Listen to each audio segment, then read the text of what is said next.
Jelas nggak suara saya ini? Jelas dokter. Jelas ya. Saya nggak pakai headset, nggak ada noise kan di kalian? Ada Nggak ya? ada dokter.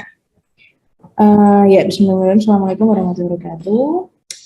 Kita bertemu lagi di praktikum yang nggak benar-benar praktikum ya ini. Tadi waktunya berapa, Dek Silma? 20 menit, betul? 20 menit ya. Jadi kita harus cepat. Kalian kan sudah belajar tadi malam pasti tentang apa namanya materi di Stoguide. Sekarang kita mau refresh tentang perbedaan-perbedaan yang sekilas aja. Jadi saya harap nggak ada rencana untuk ngantuk atau apalagi rencana untuk disconnect ya. Jadi nanti diharapkan bisa bermanfaat ketika kalian apa namanya harus jawab soal idenya. Oke, saya izin share screen dulu. Kelihatan nggak, Dik? Terlihat, dokter. Kelihatan ya? Oke. Jadi yang namanya hari ini kita akan idang tentang kardio sama respi. Kalian tahu kalau kardio itu bahas berarti tentang jantung sama pembuluhnya, sedangkan kalau respi itu berarti tentang saluran nafas dan parenkim parunya. Yang struktur utama pembedanya itu adalah epitelnya, Dik.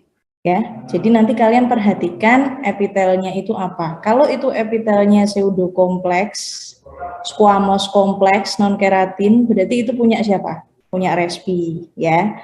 Tapi ada juga respi yang mirip sama kardio. Dia punya apa? Punya squamous simplex atau selapis gepeng. Nah, squamous simplexnya si respi bedanya sama si kardiovaskuler apa? Kalau kardiovaskuler squamous simplexnya ada di tunica intima, di epikardium sebagai mesotel, atau di endokardium. Jadi kalian pasti akan lihat lapisan lainnya di sana. Tapi kalau misalkan itu di respi, dia pasti akan membicarakan squamous simplex di apa namanya alveoli, dinding alveoli ya. Dan dinding alveoli kalian tahu nanti sel-selnya apa aja. Nah sekarang kita masuk ke yang kardiovaskuler. Kalian kalau disodorin preparat seperti ini, langsung berpikir ke 4 jaringan dasar di sini.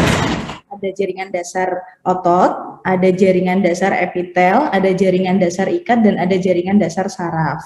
Khusus yang saraf, memang tidak biasa rutin terlihat, tidak biasa lazim terlihat di semua preparat. Biasanya itu di preparat yang emang berhubungan sama saraf, kayak otak, kayak medulla spinalis ya. Tapi kalau yang otot, ikat, sama epitel itu, dia ada di ketiga semua sistem.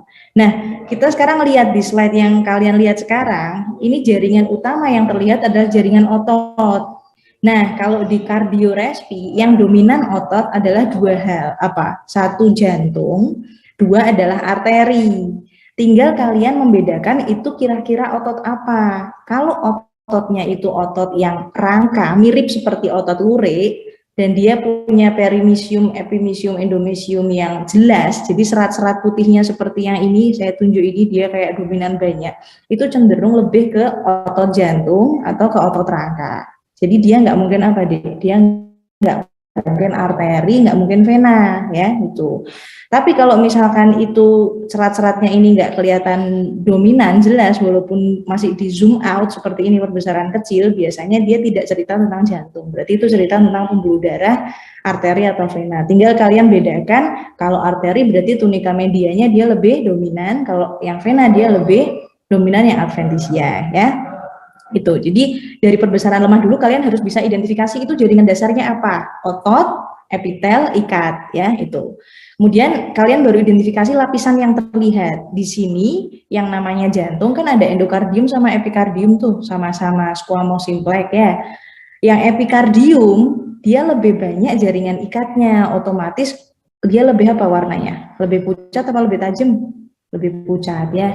Ya, ini yang di sini nih. Nah, ini. Ya, ini. Tapi kalau yang nggak pucat berarti dia yang epitel, dia yang endokardium berarti yang ini gitu ya. Jadi dari perbesaran lemah aja kalian harusnya udah bisa agak nebak ini yang mana, yang epikardium apa yang endokardium ya itu. Kemudian ada satu lapisan penting di jantung yang di bawahnya endokardium, namanya subendokardium. Jadi pas di bawahnya. Nah, ini. Kalau ditunjuknya pas di bawah sini berarti mungkin itu menunjukkan sel khusus yang di sana namanya Purkinje ya. Itu. Ciri-cirinya Purkinje ingat apa?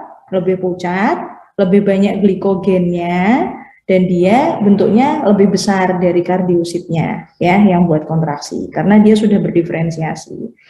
Kemudian kalau kalian ditunjuki preparat seperti ini ya lebih jelas ya. Jadi preparat yang kayak gini kalau di zoom in dia akan seperti ini.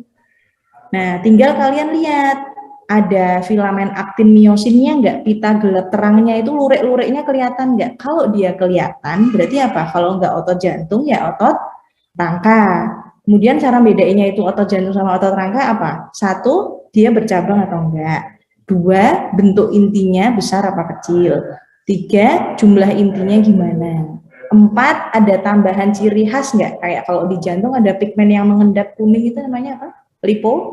Lipofusin ya, gitu. Kemudian ada struktur khas lagi namanya diskus interkalaris. Nah, itu adalah ciri-ciri otot jantung yang bedain dia dari otot rangka. Tapi kalau preparatnya seperti yang bawah, bisa kelihatan nggak kira-kira diskus interkalarisnya? Nggak kelihatan ya, dia lebih kelihatan ke masalah bentuk intinya, letak intinya, dan jumlah intinya. Itu yang perlu kalian. Nah, terus nanti kan kalian udah belajar di histogator kan ada dua ya, Dik, yang mikroskop elektron sama mikroskop cahaya.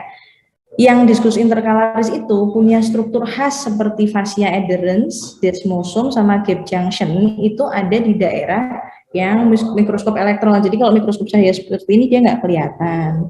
Nah, fungsi utamanya yang paling berperan dari kontraksinya adalah aliran impuls yang lancar, depolarisasi yang lancar yang mengantarkan ion kalsium, natrium, dan kalium itu adalah gap junction-nya ini.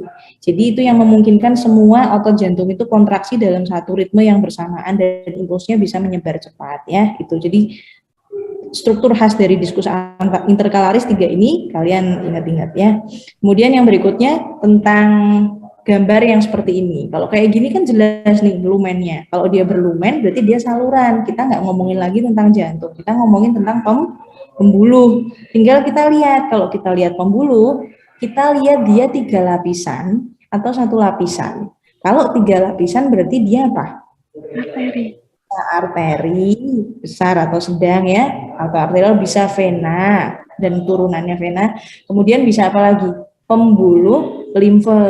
Jadi limfe itu kemarin kita belum bahas detail ya. Limfe itu ada 2 ada pembuluh limfe, ada pembuluh lymphatic vessel bahasa Inggrisnya, ada kapilari ada lymphatic capillary.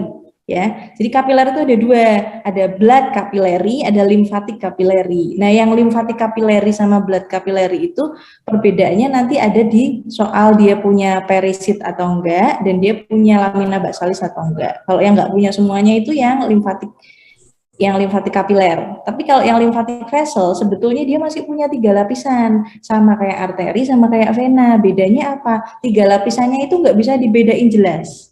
Satu itu. Yang kedua, lumennya itu cenderung kolaps.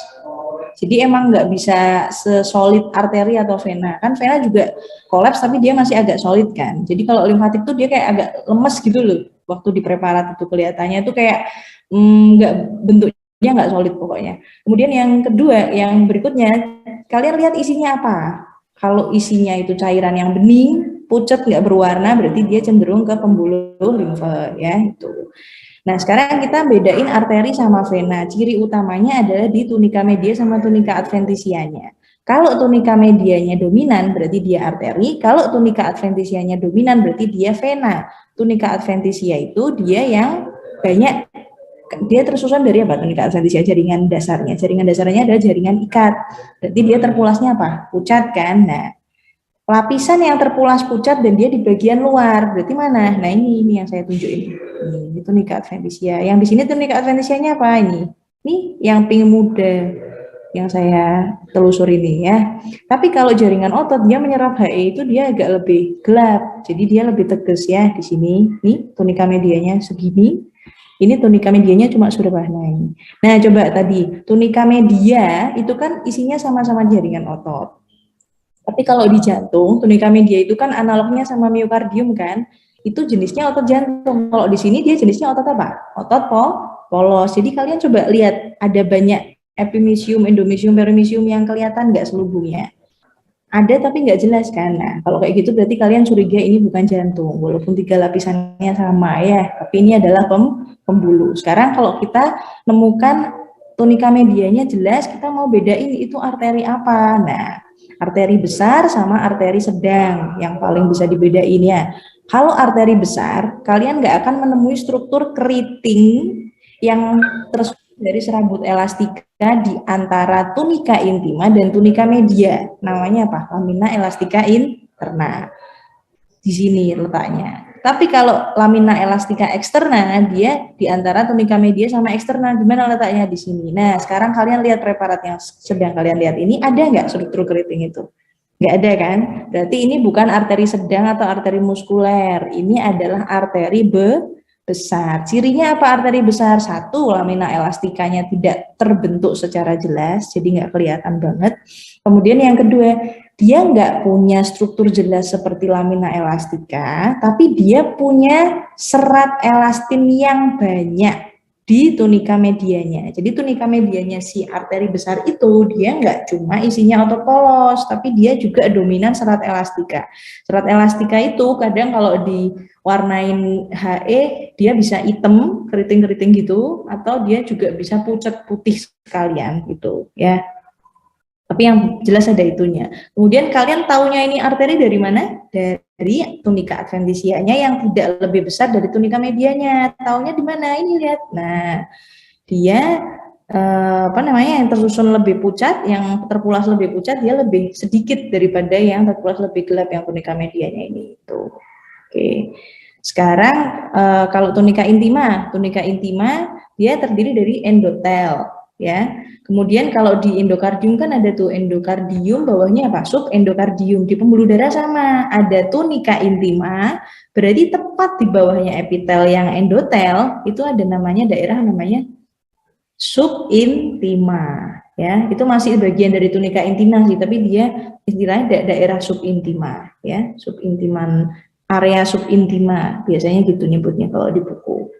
Nah, area subintima itu yang nanti akan kalian pelajari kalau kalian bahas tentang aterosklerosis. Jadi penumpukan plaknya dari sana. Makanya kalian ditekankan banget harus tahu fungsinya endotel. Fungsi endotel apa kemarin? Buat faktor koagulasi, buat pembekuan darah, antitrombogenik, kemudian growth factor atau faktor pertumbuhan, kemudian menjaga homeostasis, ya, jadi biar nggak terlalu banyak perdarahan atau terlalu sedikit, itu yang kontrol dia. Kemudian yang berikutnya dia menghasilkan vasodilator, itu yang paling penting. Yang membedakan endotel itu masih berfungsi atau tidak berfungsi adalah si vasodilator itu. Biasanya nitrit oksid, ya, itu faktor fungsi-fungsi endotel, nanti kalian refresh lagi ya. Nah, sekarang kalau dihadapkan preparat kayak gini aja, taunya ini pertama kalian identifikasi dulu ini jantung, ini pembuluh. Nah, lihat ototnya. Kalau ototnya polosan kayak gini berarti kan dia otot polos kan, berarti ini bukan jantung. Tinggal kalian bedakan tunika mana yang dominan. Kalau ini dominan yang adventisia berarti yang ini adalah vena, yang ini adalah arteri. Oke, kalau diperbesar, nah kelihatannya seperti ini nih, yang hitam-hitam ini, yang kalau diperbesar lagi ini adalah serat elastikanya, ya. Kalau ini adalah tunika adventisianya. Ciri-ciri tunika adventisia adalah dia tersusun dari jaringan ikat padat, jaringan ikat longgar, dan ada sel-sel adiposanya di pinggirannya, ya. Terus, oh ya, nanti kalau misalkan nih di tunika media atau tunika adventisia kalian nemu pembuluh darah lagi, kapiler, itu namanya apa, Dik? Vasa vasorum, ya. Jadi yang pembuluh darah yang menutrisi pembuluh darah itu namanya vasa vasorum. Oke, terus kalau lihat gambar seperti ini, ya udah, ini kan berarti bukan jantung kan? Ini adalah pembuluh. Tinggal kalian lihat tadi, kalau lihat pembuluh langsung identifikasi 3 lapis apa 1 lapis. 3 lapis. Jelas, nih, ini 3 lapis, berarti kemungkinannya kalau nggak arteri, vena, pembuluh limfatik itu. Yang pembuluh limfatik apa? Nggak bisa dibedain ketiga lapisannya. Ini bisa nggak? Bisa, berarti dia bukan pembuluh limfatik. Tinggal kalian bedain mana yang arteri, mana yang vena. Kalau yang vena tadi berarti tunika adventisianya dia lebih berkembang, berarti yang ini nih. Nah, ini yang vena. Kemudian lumennya dia nggak konsentris. Kalau yang ini dia arteri, tinggal kalau ditanyain arteri yang mana, ya kalian lihat tadi strukturnya. Nah, ini dari perbesaran rendah aja kalian udah bisa lihat apa nih? Udah bisa lihat apa? Lamina elastika. Berarti ini adalah arteri muskuler ya, itu. Sekarang kita masuk ke, nah kalau ada gambar kayak gini, ini gambar apa nih? Mikroskop elektron ya. Nah, di mikroskop cahaya nggak mungkin dapat gambar seperti ini. Ini menunjukkan, yang atas itu menunjukkan inti dari sel endotel. Jadi dia menunjukkan bahwa dia itu gepeng ya, terus dia apa namanya punya celah yang sedikit karena dia hanya mengizinkan beberapa zat yang bisa menembusnya ya. Kemudian dia bentuknya gepeng dan dia apa namanya ada jarak tertentunya itu. Kemudian kalau misalkan dia ada di tunika intima, dia ada di endokardium ada. Jadi endotel itu bisa di pembuluh darah, bisa di jantung ya. Kemudian kalau yang bawah ini adalah apa? Ciri-ciri dari sel, inti selnya dia besar-besar, mitokondrianya besar, kemudian dia ada bentuk garis-garis kayak gini yang menghubungkan antar selnya, berarti dia apa? Berarti dia adalah jantung, otot jantung yang dia punya diskus interkalaris ya, hip junction sama desmoson. Oke. Kemudian yang ini juga gambar apa namanya, mikroskop elektron. Kalau di mikroskop elektron kita emang nggak bisa identifikasi jaringan dasar kayak tadi, mana yang warnanya pucat berarti jaringan ikat, kalau yang warnanya gelap berarti dia epitel sama otot. Ya, tapi kalau jaringan apa mikroskop elektron yang kamu identifikasi itu bangunan yang kelihatan dulu, ya. Bentuknya kayak apa pertama? Kalau yang atas ini bangunan yang kelihatan, ini kan kayak sel yang dibelah secara transversal ya, di satu sel, di satu sel, di satu sel, di satu sel, satu sel, satu sel.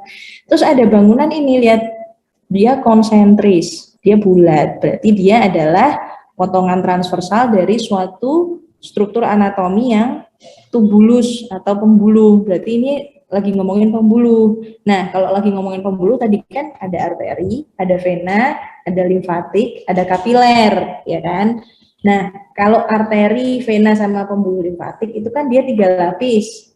Kalau 3 lapis berarti dindingnya biasanya tebel. Kalian lihat dindingnya. Tebel enggak? Kira-kira dia tersusun dari beberapa sel yang tumpuk-tumpuk enggak? Kalau dia tumpuk-tumpuk 3 lapis berarti tadi memang dia 3 lapis. Tapi kalau kayak gini, ini sebenarnya dia enggak 3 lapis deh. Satu itu, kalian identifikasi dia tipis atau enggak. Yang kedua, kalian perhatikan isinya. Isinya apa? Kalau kayak gini nih gampang. Ini isi apa? Ini adalah bentuk dari eritrosit ya. Nanti kalau kalian baca buku lebih lanjut, eritrosit itu kalau pas kedapatan di mikroskop terus dia dibelah, dia bentuknya kayak gini. Berarti ini bukan apa? Bukan kapiler limfatik. Dia adalah blood capillary atau pembuluh darah kapiler ya. Karena apa? Satu, dia bentuknya bulat, berarti dia pembuluh. 2, dindingnya cuma 1 lapis, berarti antara dia limfatik kapilari atau blood kapilari. Tapi yang ketiga, dia isinya adalah eritrosit, berarti dia blood kapilari. Terus satu lagi deh, lamina basalisnya itu dia masih ada perisitnya. Nah, kalau saya zoom coba ya. Nih, perisit itu kan dia di sekitarnya pembuluh darah. Kalau dia di transversal, itu dia kelihatannya cuma kayak gini nih atasnya nih, tumpuannya ini satu. Nah, ini endotelnya yang ini, yang hijau muda, yang hijau tua numpuk di atas ini perisit. Terus dia masih ada lamina basalisnya. Lamina basalisnya lihat di ungu, garis ungu ini, garis ungu tipis ini. Nah, itu. Nah, kalau dia dibelahnya secara longitudinal, kelihatannya kayak gini. Nah, taunya ini kapiler dari mana? Dia isinya adalah darah, berarti dia warnanya merah, eritrosit. Kemudian yang kedua dia ada perisitnya. Perisitnya adalah sel yang nempel di antara lekuan-lekuannya kapiler ini. Dan dia punya juluran-juluran itu, ya, itu. Oke. Terus berikutnya, nah ini tadi kalau di zoom in ya, kalau di perbesaran ya, ini endotelnya. Kelihatan ini endotelnya ada celahnya enggak, Dek? Tidak ada kan? Berarti ini adalah apa? Kapiler yang kontinu. Ada di mana dia? Ada di seluruh tubuh, terutama di SSP. Kemudian yang ini adalah yang sel satu yang numpuk di atasnya ini adalah perisit. Dia fungsinya sebagai penyokong dari pembuluh kapiler, penyokong berupa sel stem, berupa nutrisi, berupa regenerasi, ya, proteksi juga. Nah, sekarang yang ini, Ini juga gambar mikroskop elektron ya, nggak bisa kita identifikasi 4 jaringan dasar, tapi yang jelas kita lihat apa? Lihat lumen, apa lihat dinding? Lihat dinding di sini ya, ini lihat dinding ya, lihat. Nah, kamu mungkin nggak bisa bedain ini tunika intima yang mana, tunika adventisia atau media yang jelas yang mana, tapi kalian bisa lihat struktur apa? Struktur dari dindingnya itu dia kontinu atau nggak kontinu, dia punya celah apa nggak punya celah. Kalau di sini dia punya celah, celahnya itu nggak begitu besar, dia cuma kayak pori-pori kecil. Ini namanya fenestra kalau di kapiler ya, ukurannya sekitar 50 sampai 100 nanometer. Ini biasa ada di ginjal, kemudian ada di apa namanya lian ya, lian sinusoid, maaf, lian sinusoid ya. Paling banyak dia ada di ginjal. Terus yang ini, nah kalau yang ini, kalau fenestra di pori-porinya, porus pinositosis dari fenestra itu, ini yang kecil-kecil ini, dia bisa dilewatin sama eritrosit nggak bisa. Dia cuma bisa dilewatin sama makromolekul, kayak misalkan lemak, kayak misalkan gula, dia bisa lewat di sana. Tapi kalau ion-ion dia bisa lewat. Tapi kalau yang sinusoid itu sel eritrositnya, sel limfosit sama leukosit itu dia bisa lewat di situ.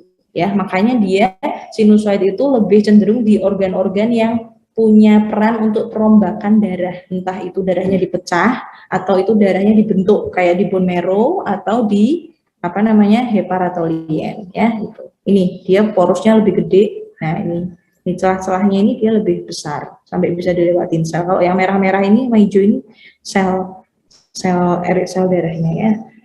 Oke, ini tadi perbedaannya sekilas ya. Nah, sekarang bedain limfatik di sini. Ini V ini vena, venula. A ini arteriol ya. Bedanya lumennya konsentris, dindingnya masih ada 3 lapis. Tapi kalau yang ini ada limfatik. Karena apa? Satu, dia punya katup, ya kan? Ini katup julurannya, mirip sama vena. Dua, dia dindingnya emang nggak 1 lapis, lihat kalian. Karena nggak tebel kan ini. Tapi dia nggak bisa dibedain mana medianya, mana intimanya, mana adventisianya. Itu adalah ciri-ciri dari lymphatic vessel atau pembuluh limfatik. Tapi kalau yang di bawah ini dia adalah kapiler limfatik yang di bawah ini L. Nah, kalian lihat dia dindingnya kan dia lebih tipis kan dari kapiler itu ya. Ini pas nggak ada ininya. Nah, jadi ringkasannya adalah ini. Nanti kalau kalian lihat ya, identification-nya, kalau itu jantung berarti itu bentuk jaringan parenkim. Kalian akan bisa lihat miokardium yang dominan, yang banyak epimysium, endomysium, perimysiumnya itu. Kalian akan lihat otot lurik, otot seperti bentuknya banyak luriknya, kemudian ada ciri-ciri otot jantung lainnya, sama epikardium dan endokardiumnya kelihatan. Tapi kalau itu pembuluh, pasti dia bentuknya bukan parenkim, tapi dia bentuknya saluran, entah itu lumen, entah longitudinal ya. Tinggal kalian lihat, misalkan pas transversal nih belahnya, kalian lihat konsentris apa enggak konsentris. Kalau konsentris bulat bagus, berarti jelas dia arteri. Bisa dia arteri besar, arteriol, atau arteri sedang. Tapi kalau misalkan dia enggak konsentris, tinggal kalian lihat 3 lapis apa 1 lapis. Oh, enggak bulat nih, lihat 3 lapis apa 1 lapis. Enggak bulat, tapi 3 lapis, tapi enggak bisa dibedain. Oh, berarti itu lymphatic vessel. Itu ya. Tapi kalau enggak konsentris, enggak bulat nih, tapi 3 lapis, tapi bisa dibedain. Oh, itu berarti vena dan percabangannya. Bisa sampai venula. Kemudian yang berikutnya, oh, enggak konsentris, tapi dia cuma 1 lapis tipis. Tinggal kalian lihat apa isinya. Isinya itu eritrosit atau cairan bening. Kalau eritrosit pasti dia kapiler, kalau cairan bening pasti dia kapiler limfe. Yang kedua, dindingnya itu ada membran basalis sama perisitnya enggak? Kalau enggak ada berarti dia adalah kapiler limfe. Kalau dia ada berarti dia yang kapiler darah. Oke, sudah selesai yang kardiovaskular. Ada yang mau ditanyakan dulu ya? Waktunya udah habis, Ilma. Iya, dokter. Berapa menit? Udah ya? Ya, kalau sudah nggak ada yang mau ditanyakan, saya serahkan ke asisten. Terima kasih. Wassalamualaikum warahmatullahi wabarakatuh.